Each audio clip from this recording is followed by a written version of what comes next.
കണ്ണൂർ സൽക്കാരങ്ങളിലെ നല്ല സ്പെഷ്യൽ ആയിട്ടുള്ള വറുത്തരച്ച കോഴിക്കറിയുടെ റെസിപ്പിയാണ് നമ്മുടെ ഇന്നത്തെ സ്പെഷ്യൽ. ഇന്നത്തെ റെസിപ്പി നിങ്ങൾക്ക് ഇഷ്ടപ്പെടുവാണെങ്കിൽ ലൈക്ക് ചെയ്യാനും ചാനൽ ആരെങ്കിലും പുതിയതായിട്ട് കാണുന്നുണ്ടെങ്കിൽ ഒന്ന് സബ്സ്ക്രൈബ് ചെയ്തിട്ട് അതിൻ്റെ തൊട്ടടുത്തായി കാണുന്ന ബെല്ലൈക്കണിൽ ക്ലിക്ക് ചെയ്യാൻ മറക്കല്ലേ. അപ്പോൾ എങ്ങനെയാണ് തയ്യാറാക്കി എടുക്കുന്നതെന്നുള്ളത് നോക്കാം. നല്ലതുപോലെ കഴുകി വൃത്തിയാക്കി വെച്ചിട്ടുള്ള 1 കിലോ ചിക്കനിലോട്ട് 1 ടീസ്പൂൺ അളവിൽ മഞ്ഞൾപ്പൊടി ഇട്ട് കൊടുക്കാം. കൂട്ടത്തിൽ 3 ടേബിൾ സ്പൂൺ മുഴുവനായിട്ട് മല്ലിപ്പൊടിയാണ് ചേർക്കുന്നത്. മല്ലിപ്പൊടിയുടെ അളവ് അത്യാവശ്യം ഈ ഒരു കണക്കിൽ തന്നെ നമുക്ക് ആവശ്യമായിട്ടുണ്ട്.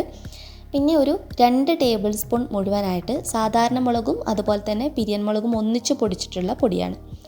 1 ടേബിൾ സ്പൂൺ മുഴുവനായിട്ട് കുരുമുളക് പൊടി ചേർക്കാം. കുരുമുളക് പൊടിയാണ് ഇതിന് ഏറ്റവും ടേസ്റ്റ് കൊടുക്കുന്നത്.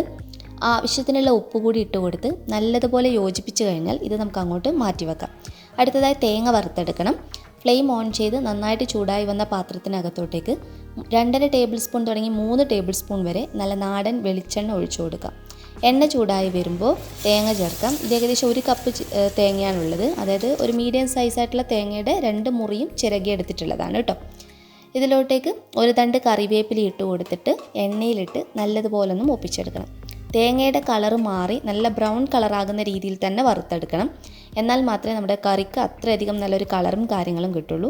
ഇതിവിടെ റെഡി ആയിട്ടുണ്ട്. ഫ്ലെയിം ഓഫ് ചെയ്ത് ചൂടാറാൻ വേണ്ടി മാറ്റി വെക്കാം.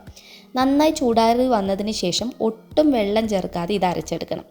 അരച്ചെടുത്തതിന് ശേഷം മാത്രം നമ്മൾ ഇതിനകത്തോട്ടേക്ക് ആവശ്യത്തിനുള്ള വെള്ളം ചേർത്ത് ഒന്ന് മിക്സ് ചെയ്ത് യോജിപ്പിച്ചെടുത്താൽ മതിയാകും. എന്നാൽ മാത്രമേ നല്ല കളറിൽ നമുക്ക് തയ്യാറാക്കിയെടുക്കാൻ കഴിയുള്ളൂ. ഇനി അതേ പാത്രത്തിനകത്തോട്ട് തന്നെ ഒരു 3 ടേബിൾ സ്പൂൺ നല്ല നാടൻ വെളിച്ചെണ്ണ ഒഴിച്ചു കൊടുക്കാം. എണ്ണ ചൂടായി വരുമ്പോൾ ഒരു 3 സവാള, ചെറിയ സവാളയാണ് ഞാനിവിടെ എടുത്തിട്ടുള്ളത്. വലുതാണെങ്കിൽ 2 എണ്ണമൊക്കെ ധാരാളമാണ്. ആവശ്യത്തിനുള്ള ഉപ്പ് കൂടി ഇട്ട് കൊടുത്തതിന് ശേഷം സവാളയെ നമ്മൾ സാധാരണ കറിക്കൊക്കെ വഴറ്റിയെടുക്കുന്ന പാകത്തിൽ ഒന്ന് സോഫ്റ്റായി വരുന്ന പാകത്തിൽ വഴറ്റിയെടുക്കണം. ഈ ഒരു സമയത്ത് തന്നെ നമുക്കിതിലോട്ട് ഇഞ്ചിയും വെളുത്തുള്ളിയും കൂടി ചതച്ച് വെച്ചിട്ടുള്ളത് 1 ടേബിൾ സ്പൂൺ തുടങ്ങി 1.5 ടേബിൾ സ്പൂൺ വരെ ഉപയോഗിക്കാവുന്നതാണ്.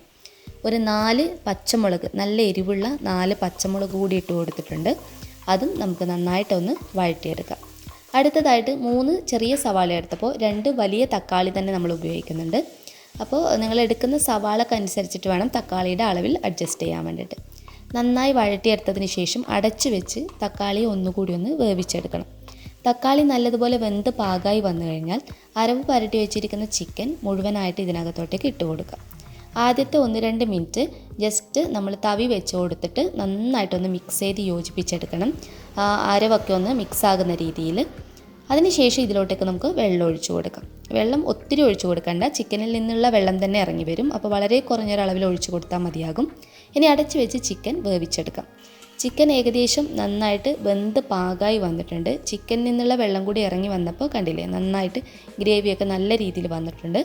ഇനി നമ്മൾ അരച്ച് വെച്ചിരിക്കുന്ന തേങ്ങയുടെ മിക്സ് മുഴുവനായിട്ട് ഈ ഒരു സമയത്ത് ഇതിനകത്തോട്ടേക്ക് ഒഴിച്ചു കൊടുക്കാം.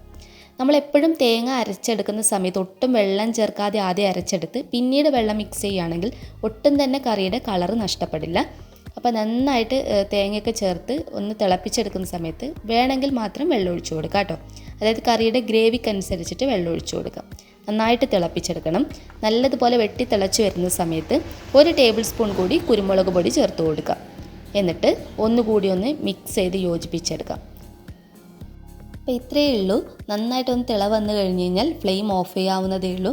അപ്പോൾ നല്ല ടേസ്റ്റി ആയിട്ടുള്ള കറിയാണ്. നെയ്ച്ചോറിൻ്റെ കൂടെ നല്ല അടിപൊളിയായിട്ടുള്ള കോമ്പിനേഷനാണ്. ഇതിനൊന്നുകൂടി നല്ല രുചി കൊടുക്കുന്നതിന് വേണ്ടിയിട്ട് 1 ടേബിൾ സ്പൂൺ വെളിച്ചെണ്ണയിലോട്ട് കുറച്ച് സവാളയും ഒന്നുകിൽ ചെറിയുള്ളി ഉപയോഗിക്കാം, അതല്ലെങ്കിൽ സാധാരണ സവാളയും പിന്നെ അതുപോലെ കറിവേപ്പിലയും ചേർത്തൊന്ന് മൂപ്പിച്ചെടുത്തിട്ടുള്ളതാണ് ഞാനിപ്പോൾ ലാസ്റ്റായിട്ട് ഇതിനകത്തോട്ടേക്ക് താളിച്ചൊഴിച്ചത്. അപ്പോൾ അതുകൂടി ഒഴിക്കുകയാണെങ്കിൽ ഭയങ്കര ടേസ്റ്റിയാണ് ഈ ഒരു കറി. അപ്പോൾ എല്ലാവരും ട്രൈ ചെയ്ത് നോക്കിയിട്ട് നിങ്ങളുടെ ഫീഡ്ബാക്ക് അറിയിക്കാൻ മറക്കരുത്. നെക്സ്റ്റ് വീഡിയോയിൽ വീണ്ടും കാണാം. അതുവരെ ടേക്ക് കെയർ. Bye bye.